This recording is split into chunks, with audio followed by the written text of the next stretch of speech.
ओम शांति। अॼु जी मुंहिंजी तारीख़ आहे 14/2/2026। अॼु मेरा वार्ता चवंता मीठे मीठे ॿार तव्हां सर्वोत्तम सर्वज्ञशाली ब्रह्मण कुलभूषण आहियो। तव्हांखे स्वयं भगवान बधाई ॾींदा। प्रश्न बाप ॿारनि खे संगम ते सृष्टि जो समाचार ॿुधाईंदा आहिनि। सप्तक में न छो?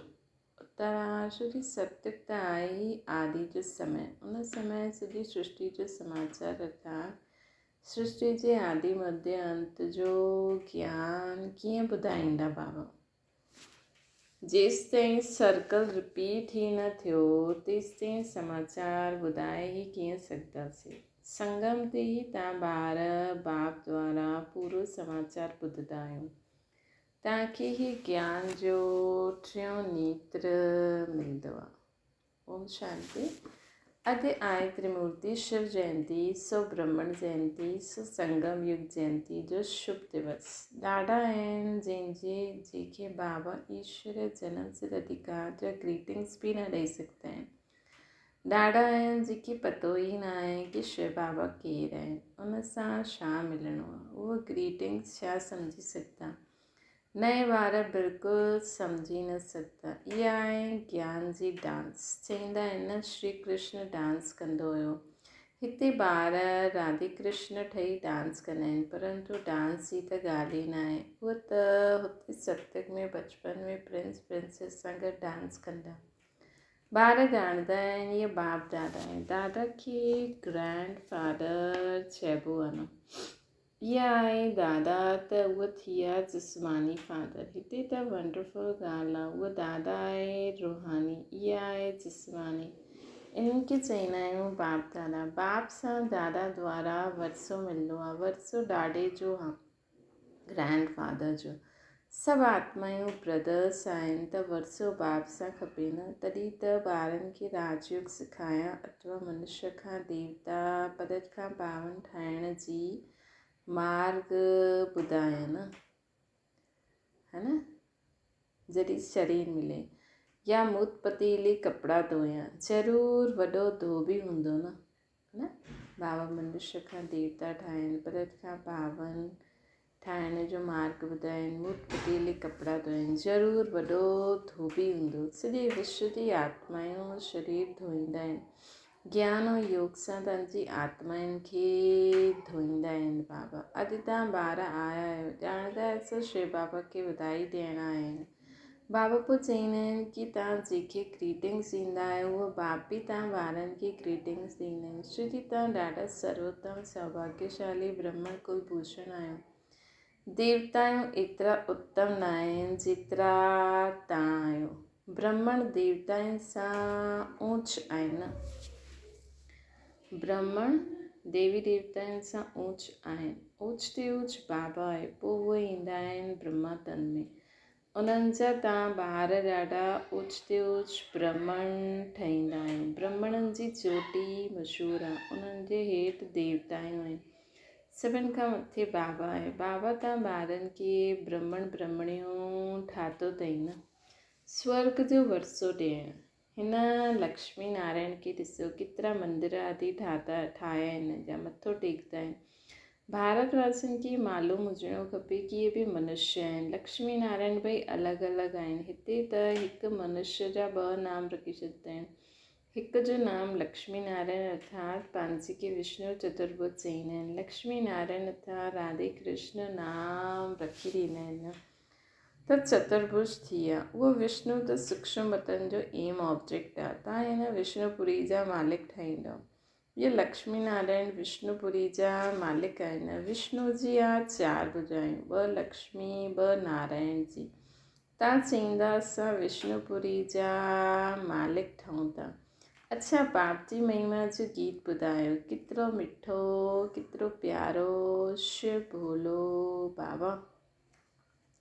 सॼी दुनिया में शुरू खां वठी करे हाणे ताईं कोई जी बि एतिरी महिमा न आहे सिवाय हिक जी।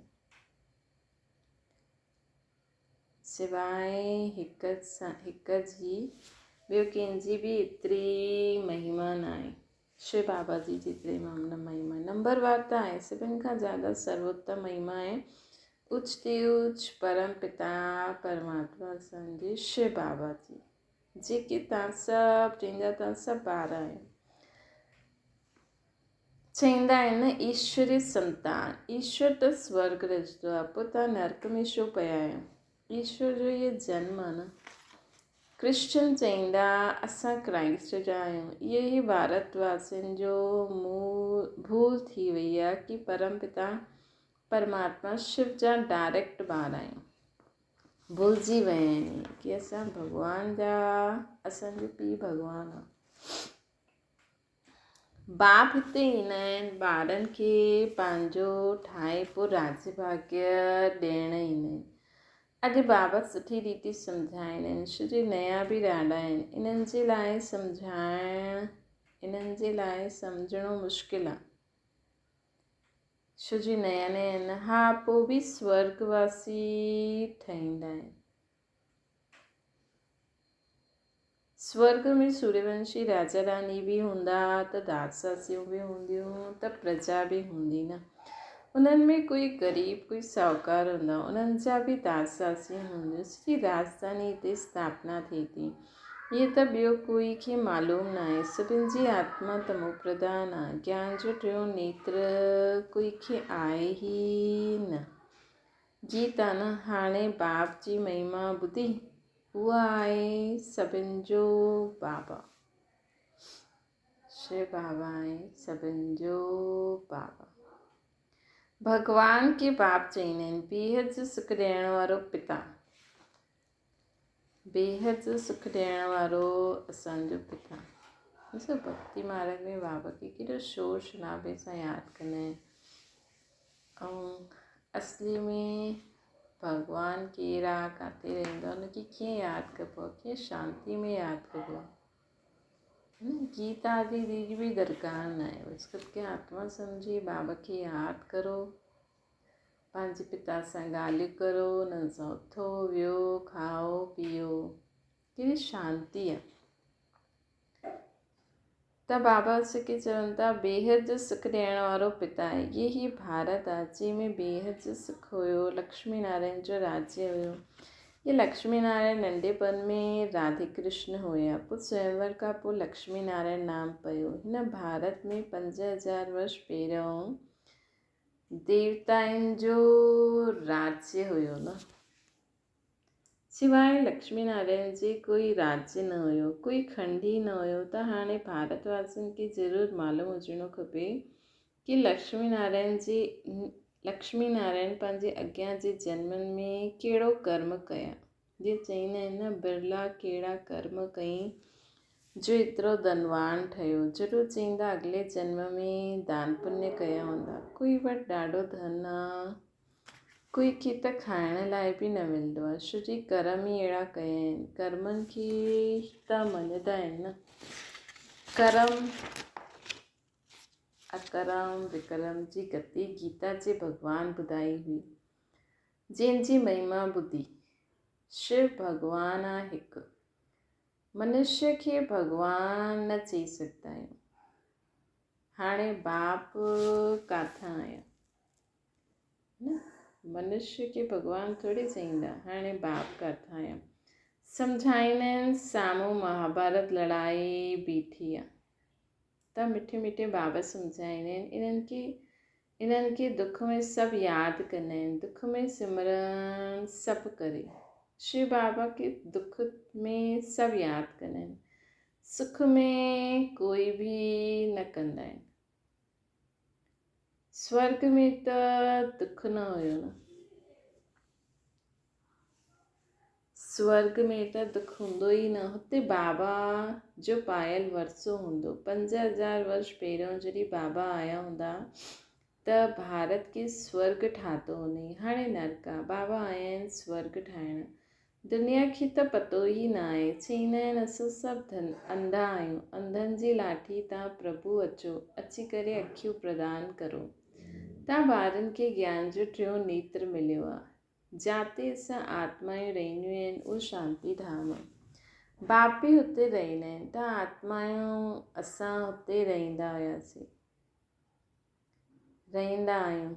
पोइ असां हेठि आयासीं। इन्हनि जी आत्मा खे चईंदा आहिनि मां त सभु आत्माउनि जो बाप आहियां, हुते रहंदो आहियां।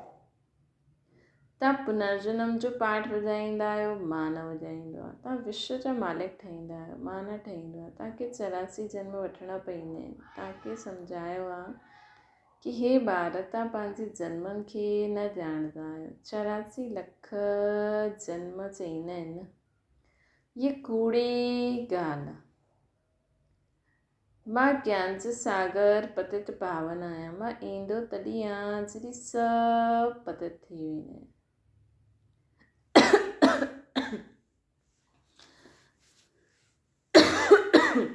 तॾहिं अची करे सृष्टि जे आदि मध्य अंत जो राज सम्झाए तव्हांखे त्रिकालदर्शी ठाहींदो आहियां।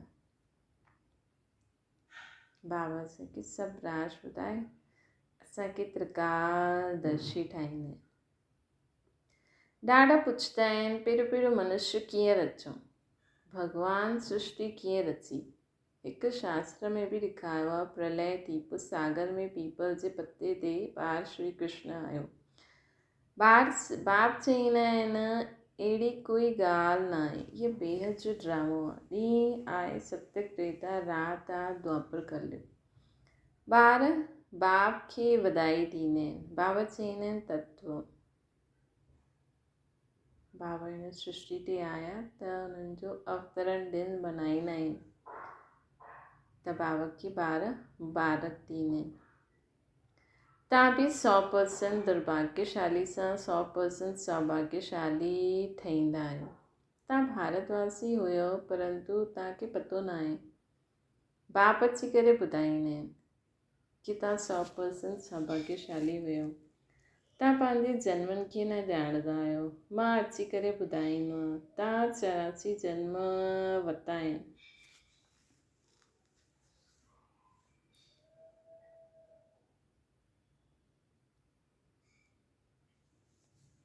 तव्हांखे संगम ते सॼी सृष्टि जो समाचार मां अची करे ॿुधाईंदो आहियां। सत्युग में थोरी ॿुधाईंदो। जंहिं समय सृष्टि जी आदि मध्य अंत थी न आहे त हुनजो समाचार कीअं ॿुधायां। मां ईंदो आहे अंत में, कल्प जे संगम युगे। शास्त्रनि में लिखियो आहे युगे युगे। श्री कृष्ण भॻवानु वाचे गीता में लिखी छॾियो।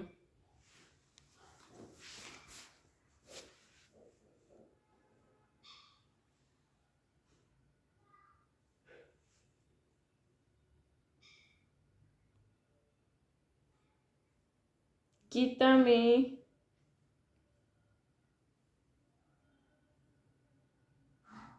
लिखी छॾियो आहे कि भॻवानु युगे युगे ईंदो आहे। सभु धर्म वारा श्री कृष्ण खे भॻवानु थोरी मञंदा। भॻवानु त निराकार आहे। उहो आहे सभु आत्माउनि जो बाप। बाबा सां वरसो मिलंदो आहे न। तव्हां सभु आत्माऊं भाई आहियो। परमात्मा खे सर्वव्यापी चइण सां फादरहुड थी वेंदा।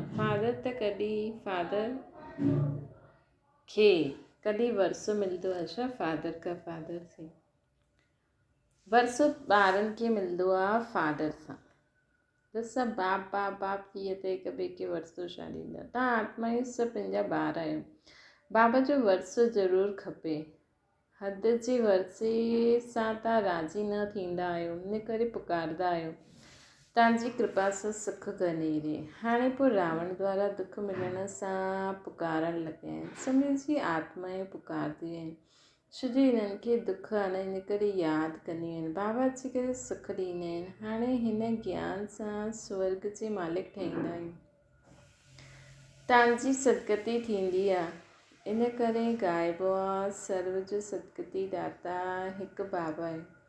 हाणे सभु दुर्गति में आहिनि, पोइ सर्व जी सदगति थींदी। जॾहिं लक्ष्मी नारायण जो राज्य हुयो त तव्हां स्वर्ग में हुयो। बाक़ी सभु आत्माऊं मुक्ति धाम में हुयूं। जॾहिं हाणे असां बाप द्वारा राजयोग सिखंदा आहियूं न। हाणे असां शिव बाबा द्वारा राजिक सिखंदा आहियूं। बाबा चईंदा आहिनि कल्प जे संगम ते मां तव्हांखे पढ़ाईंदो मनुष्य खां देवता ठाहींदो। हाणे तव्हां ॿारनि खे सॼो राति सम्झायो शिवरात्रि कॾहिं थी ये त मालूम हुजिणो खपे। छा थियो हुयो, शिव बाबा कॾहिं आया, कुझु न ॼाणंदा आहिनि त पथर बुद्धि ठहिरिया। हाणे तव्हां पारस बुद्धि ठाहींदा आहियो। भारत पारसपुरी गोल्डन एज हुयो न। भारत लक्ष्मी नारायण खे बि भगवान भगवती चइबो आहे। उन्हनि खे वरसो भगवान ॾिनो हुई, पोइ वरी ॾियनि था। लक्ष्मी नारायण खे बि भगवान भगवती चईंदा आहियूं। उन्हनि खे वरसो भगवान ॾिनो आहे, हाणे वरी ॾियनि था। तव्हांखे पोइ भगवान भगवती ठाहिनि था न। हाणे तव्हांजे ॾाढे जन्मनि जो अंतिम जन्म। बाबा चईंदा आहिनि विनाश बि साम्हूं बीठो आहे। इन्हनि खे चइबो आहे रुद्र ज्ञान यज्ञ। सभु मटीरियल यज्ञ हूंदा आहिनि।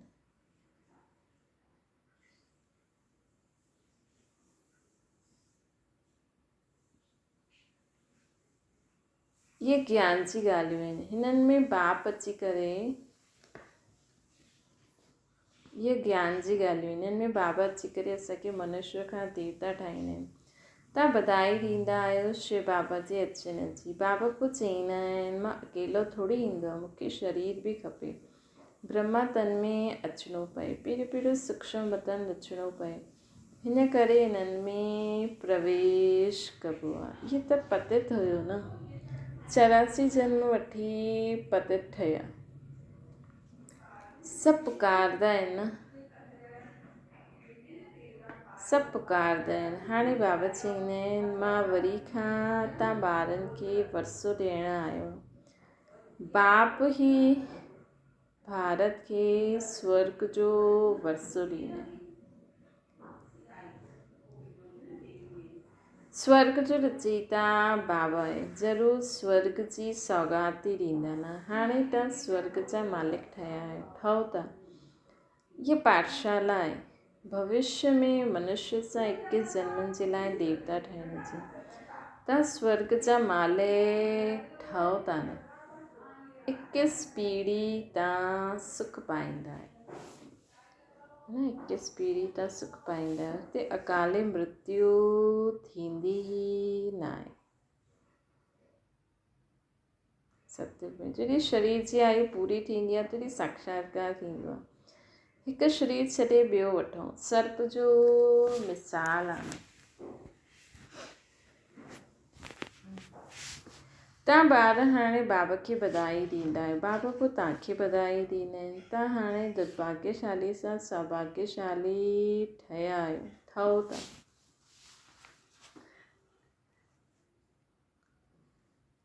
पतित मनुष्य सां पावन देवता ठहींदा आहियो। चक्र त फिरंदो ई आहे न। इहे त तव्हां ॿारनि खे सम्झणो आहे, पोइ इहो प्रायलोक थी वेंदो। चक्र त फिरंदो ई रहंदो आहे, है न। सत्युग में ज्ञान जी दरकारी न रहंदी। हाणे तव्हां दुर्गति में आहियो तॾहिं हिन ज्ञान सां तव्हांखे सदगति मिलंदी आहे। बाबा ई अची करे स्वर्ग जी स्थापना कंदा आहिनि। बाबा ई अची करे स्वर्ग जी स्थापना कंदा आहिनि।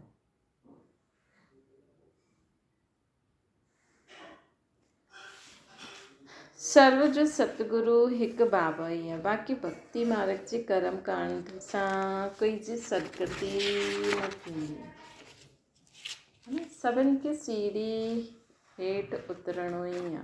भारत सिधो प्रधान हुयो, पोइ 84 जन्म वठिणा पवनि, पोइ हाणे तव्हांखे वरी चढ़णो आहे। मुक्तिधाम पंहिंजे घर वञिणो आहे। हाणे नाटक पूरो थी वियो। ये पुरानी दुनिया ख़त्म थी वेंदी है।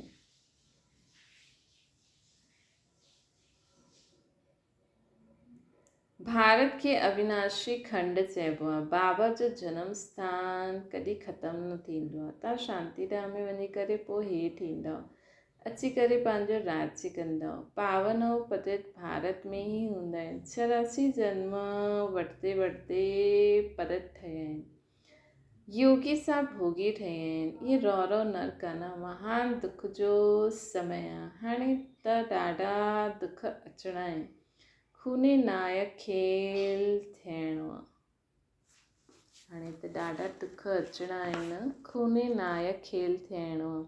वेठे वेठे बॉम्ब्स किरंदा। तव्हां छा गुनाह कयो? नाहिक सभिनि जो विनाश थी वेंदो। विनाश जो साक्षात्कार त ॿारनि कयो आहे न। हाणे तव्हां सृष्टि चक्र जो ज्ञान ॼाणे विया आहियो। तव्हां वटि ज्ञान जी तलवार, ज्ञान जो खड़ग आहे न। तव्हां आहियो ब्रह्मा मुख वंशावली ब्रह्मण। प्रजापिता ब्रह्मा भी बाबा आहिनि, है न। कल्प पहिरियों बि इन्हनि मुख वंशावली पैदा कई हुई। बाबा चईंदा आहिनि मां कल्प कल्प ईंदो आहे, इन्हनि में प्रवेश करे तव्हांखे मुख वंशावली ठाहींदो आहे। ब्रह्मा जी द्वारा स्वर्ग जी स्थापना कराईंदो आहे। स्वर्ग में त भविष्य में ई वेंदव न। छीची दुनिया त ख़त्म थियणी आहे। बेहद जो बाप ईंदा आहिनि नई दुनिया रचण।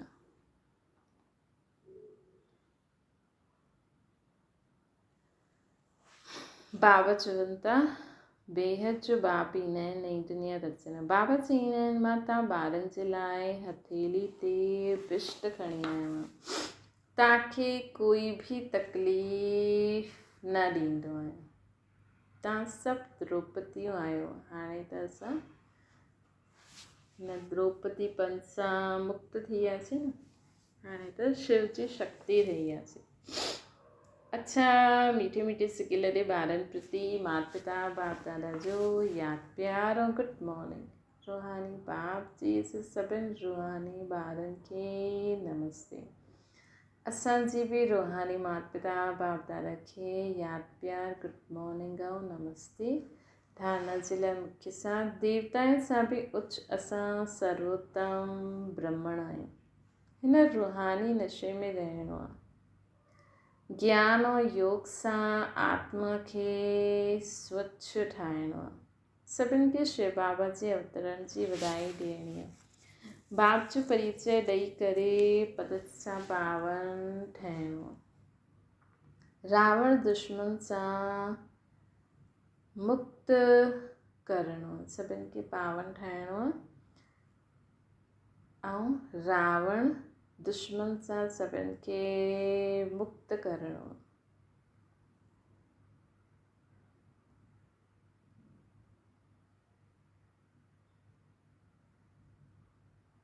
वरदान विस्तार जे रंग बिरंगी ॻाल्हियुनि सां किनारो करे मुश्किल खे सहज ठाहिण वारा सहज योगी ठहो।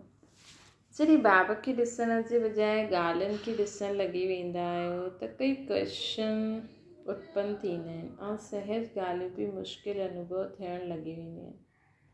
छो जे ॻाल्हियूं आहिनि वृक्ष ऐं बाप आहे बीज, है न। ॻाल्हियूं आहिनि वृक्ष, बाप आहे बीज। त विस्तार वारे वृक्ष खे हथ सां उठाईंदा आहियो, उहो बाप खे किनारो करे ॾींदा आहियो। पोइ विस्तार हिकु जाल ठही वेंदो आहे जंहिंमें फसंदा वेंदा आहियो।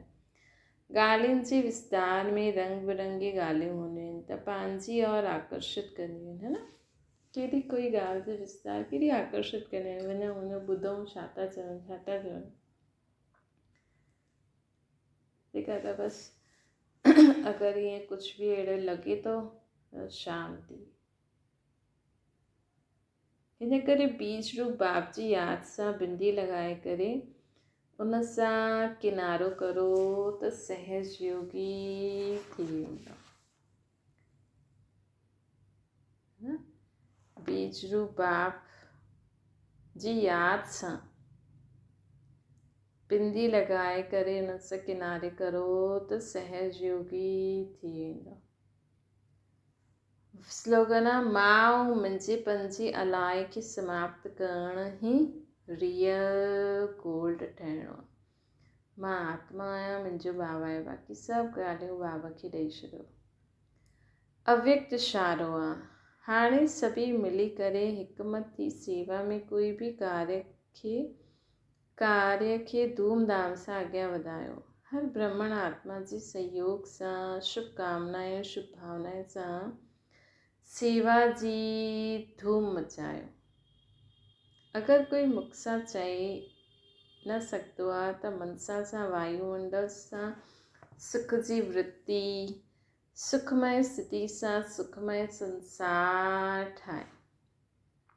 काथे न बि वञी सघंदा आहियो, तबियत ठीकु न आहे त घर में वेठे इहे सेवा करो। सेवा जी सहयोगी ज़रूरु ठहो, तॾहिं सर्व जे सहयोग सां सुखमय संसार ठहींदो। अच्छा, ओम शांति। बाबा खे यादि करो।